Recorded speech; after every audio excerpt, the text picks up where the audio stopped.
টাঙ্গাইলের ভুয়াপুরে যমুনা নদীর তীর থেকে ১১টি বিস্ফোরিত মর্টার শেল উদ্ধার করা হয়েছে। বুধবার সন্ধ্যায় উপজেলার পাটিতাপাড়া এলাকা থেকে শেলগুলো উদ্ধার করা হয়। ধারণা করা হচ্ছে এগুলো ১৯৭১ সালে মুক্তিযুদ্ধের সময়ের মরিচা ধরা অবস্থায় মর্টার শেলগুলো একত্রে পড়েছিল।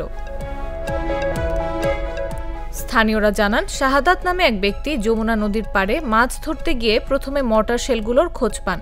এগুলো দেখে তিনি আতঙ্কিত হয়ে পড়েন। পরে আশেপাশের লোকজনকে বিষয়টি জানালে এলাকাবাসী ঘটনাস্থলে ভিড় জমায় এবং পুলিশকে খবর দেয়। পুলিশ পৌঁছে মর্টার শেলগুলো উদ্ধার করে সেনা ক্যাম্পে নিয়ে যায়।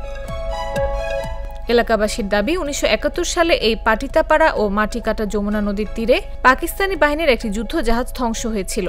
ধারণা করা হচ্ছে সেই জাহাজ থেকেই শেলগুলো নদীর তীরে চলে এসেছে। স্থানীয় রুবেল সরকার, মনির মণ্ডল ও রফিকুল ইসলাম জানান, তাদের পূর্বপুরুষদের মুখে শুনেছেন এই এলাকায় একটি পাকিস্তানি যুদ্ধ জাহাজ ধ্বংস হয়। নিকরাল ইউপি সদস্য শহীদুল ইসলাম বলেন, ঘটনাস্থলে এসে আমি মর্টার শেলগুলো নিজের চোখে দেখি।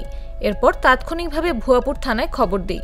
এলাকার নিরাপত্তা নিশ্চিত করি যেন শেলগুলো সঠিক প্রক্রিয়ায় হস্তান্তর করা যায়।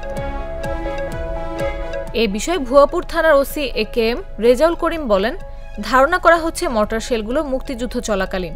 অধিকাংশের ভিতরে কোনো বিস্ফোরক নেই।